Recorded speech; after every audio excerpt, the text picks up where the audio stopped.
সকল উপস্থিতিবৃন্দ, আমাদের সংবিধানের ২৭ নম্বর অনুচ্ছেদে বলা হয়েছে সব নাগরিক আইনের দৃষ্টিতে সমান এবং আইনের সমান আশ্রয় লাভের অধিকারী।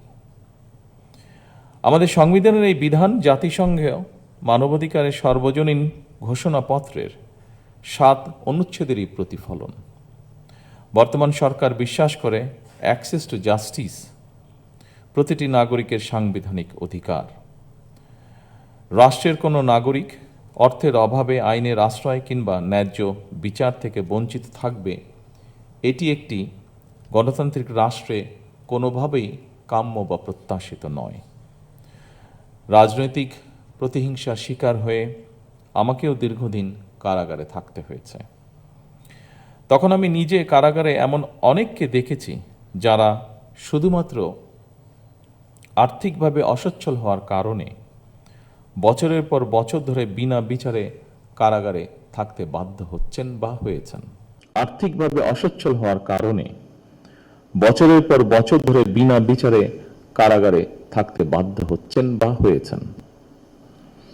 একজন মানুষ অর্থের অভাবে ন্যায় বিচার থেকে বঞ্চিত হওয়া একটি গণতান্ত্রিক রাষ্ট্রের কাম্য নয়। অবশ্যই এমন বাস্তবতায় আজকের এই আলোচনা বিশেষ তাৎপর্যপূর্ণ।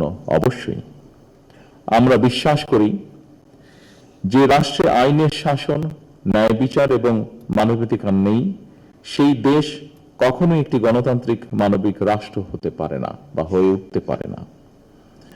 দীর্ঘ ১.৫ দশকেরও ফ্যাসিবাদী শাসনের অবসানের পর বাংলাদেশের জনগণ পুনরায় গণতন্ত্রের পথে হাঁটতে শুরু করেছে। এই গণতান্ত্রিক যাত্রা সুসংহত করতে রাষ্ট্রে ন্যায়ের শাসন প্রতিষ্ঠার বিকল্প নেই, আর এই ন্যায় বিচার সবার জন্যই প্রযোজ্য। একজন মানুষও যাতে অর্থের অভাবে অ্যাক্সেস টু জাস্টিস থেকে বঞ্চিত না হয়, সেই লক্ষ্যকে সামনে রেখে সরকার লিগ্যাল এইড কর্মসূচি অব্যাহত রেখেছে। একজন ভুক্তভোগী টাকার অভাবে আইনজীবী সহায়তা নিতে পারবে না, এমনটা যেন না হয় সেটি সরকার চেষ্টা করবে সর্বতোভাবে নিশ্চিত করতে। আর্থিকভাবে সামর্থ্যবান নয় এমন মানুষদের জন্য অ্যাক্সেস টু জাস্টিস নিশ্চিত করতে সরকার সুনির্দিষ্ট পরিকল্পনা গ্রহণ করেছে। ন্যায় বিচারের কথা শুধু আইনের বইয়ে নয়, এটি প্রতিটি মানুষের জীবনেই সত্য এবং বাস্তব হয়ে উঠুক, এটি বর্তমান সরকারের প্রত্যাশা। ন্যায় বিচার কখনোই কেবল আদালত কেন্দ্রিক নয়, কোনো প্রক্রিয়া নয়, এটি কোনো জীবন্ত মূল্যবোধ। এটি একটি জীবন্ত মূল্যবোধ যা রাষ্ট্রের প্রতিটি নীতি, প্রতিটি সিদ্ধান্ত এবং প্রতিটি প্রতিষ্ঠানের কার্যক্রমে অবশ্যই প্রতিফলিত হওয়া প্রয়োজন। ন্যায়প্রণতা তখনই অর্থবহ হয়ে ওঠে যখন আইন মানুষের উপর প্রয়োগের একটি যান্ত্রিক উপায় না হয়ে বরং তাদের মর্যাদা সংরক্ষণ এবং প্রাপ্ত অধিকার নিশ্চিত করার একটি গভীর নৈতিক অঙ্গীকারের রূপ নেয়।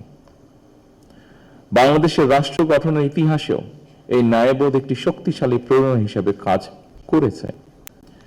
যেহেতু ন্যায় বিচার প্রাপ্তি প্রতিটি মানুষের সাংবিধানিক অধিকার, যেহেতু সেই অধিকার যাতে প্রত্যেকটি মানুষ চর্চা করতে পারে, তাদেরকে সরকার যথাসাধ্য লিগ্যাল এইড দিবে। এই লক্ষ্যে ইতিমধ্যে সরকার সংশ্লিষ্ট বিধিবিধানের প্রয়োজনীয় সংশোধন এনেছে। সম্মানিত সকল উপস্থিতিবৃন্দ, সারা বিশ্বে একটি কথা বিশেষভাবে প্রচলিত, সেটি হচ্ছে justice delayed is justice denied, অর্থাৎ বিচার বিলম্ব মানেই বিচার অস্বীকার। এই বাস্তবতা মাথায় রেখে লিগ্যাল এইডের মাধ্যমে মামলার আগেই মধ্যস্থতার মাধ্যমে বিরোধ নিষ্পত্তির উদ্যোগ নেওয়া হয়েছে, যার একটি ঘটনা আমরা আজকে এখানে শুনেছি।